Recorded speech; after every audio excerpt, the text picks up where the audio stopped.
Hello, everyone. First of all, a bit of housekeeping. Thank you for everybody who reposted some of the latest videos about the events in Ukraine. I truly appreciate it. It means the world to me. The videos continue to be shadow banned by TikTok. There are some people who are reporting them for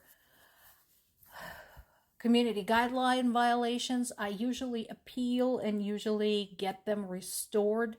But that said, algorithm is going to algorithm. So if you want to make sure you don't miss these, if you're truly interested, pop over to my link tree and either subscribe to my YouTube or to my Substack, where I post these daily as well. And with those two, you will also get a notification that a new piece is available. But once again, thank you everybody for your support. It all counts.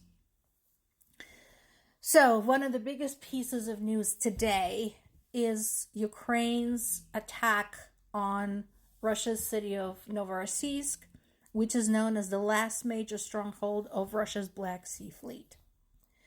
And we talked about Ukraine's ongoing effort to basically scare the Russians away from the Black Sea, because this is going to weaken them in a bunch of ways. Of course, it interferes with not just their military operations in Ukraine's south, it also weakens their ability to trade.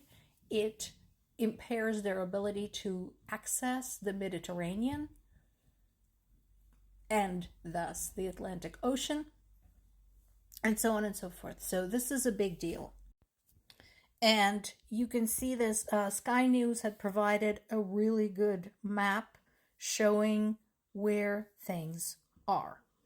And you can see where Novorossiysk is. It's also one of the places from which Russians can access Crimea. That is another important thing. But access to Crimea, as we discussed in the past, has become increasingly dicey for them. And so this latest strike against this big military and trade center is truly an impairment for them. In addition, there are reports of the grain terminal in Novorossiysk also being damaged as the result. And I understand that, the grain terminal would be considered part of the civilian infrastructure, but it is right there, right next to the Navy headquarters. Who does that? And not to mention the fact that Russia has been shelling Ukraine's Ukraine's grain storage and grain distribution terminals for months now, if not years. So, again, if they want this to stop, they need to stop. Of course, Putin, once again, is engaging in his usual saber rattling, threatening to respond in kind when we get news about European countries capturing Russian vessels. And my question is, oh yeah? What are you going to do? He's calling this piracy. I'm calling this tough shit.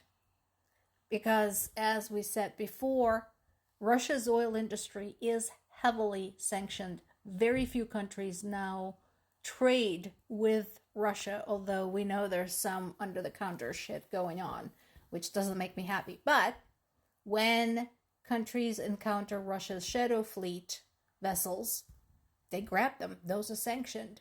Russians have been warned about this. So again, my question is, Russia, so what are you going to do? We already know they're firing on anything that comes out of Ukraine, regardless of whether it's a military vessel or not. They have already killed crew members from other countries. Now what? And just as I told you, more sources are now saying the release of a former Marine from the United States who has been in Russian custody for 4 years is not just some big humanitarian gesture. It is a tit for tat. Putin had sent this man home because he is hoping to get something in return. That's all it is. Again, as the big packet of sanctions is on the table right now. So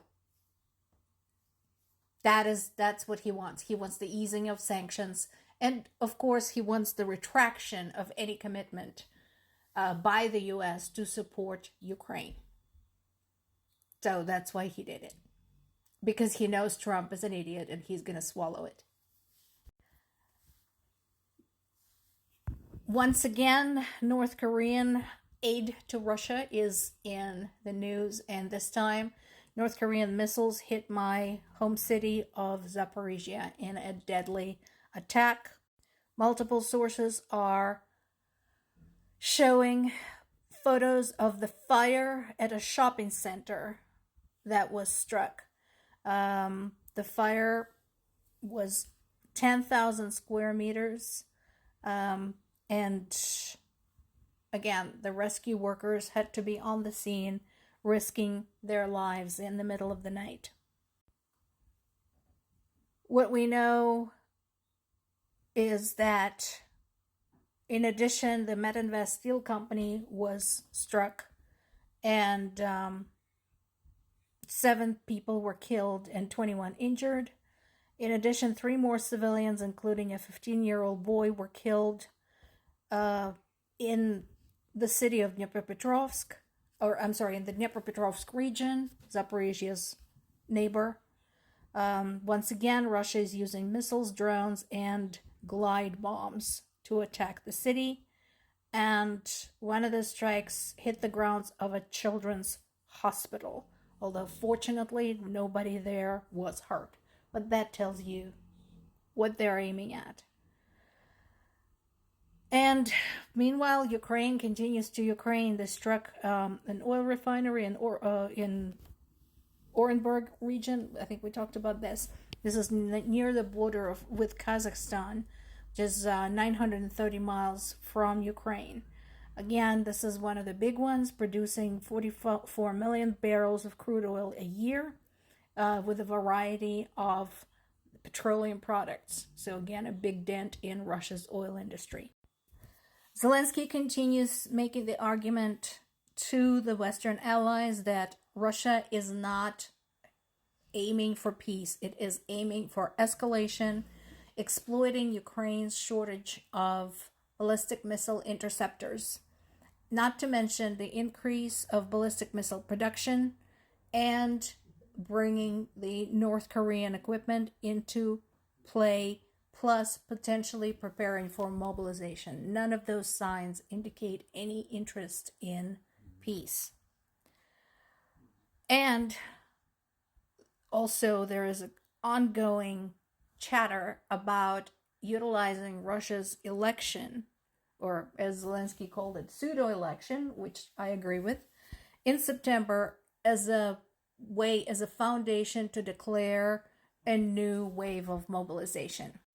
So what's going on? They're already, as I said, they're taking the opposition parties off the ballot, lame as they are. Russian opposition is seriously lame. But what they're looking to see is basically ensure that Russian government, the Duma, provides support for Putin's declaring new mobilization. And this would involve the use of reservists and conscripts. Back in 2022, there were protests in Russia against this type of measure, so they're going to try again, hoping enough time had passed, and at the same time meddle with the election and create an appearance that people are supporting the war. Once again, Ukraine had handed proposals to the U.S. Negotiators for a plan to end the war, but again, we have the negotiators, Witkoff and Kushner, who have visited Moscow a number of times, have not yet visited Kiev, not freaking once. They're supposed to be the experts. So that is going on. A lot of things in play at the same time. More to come.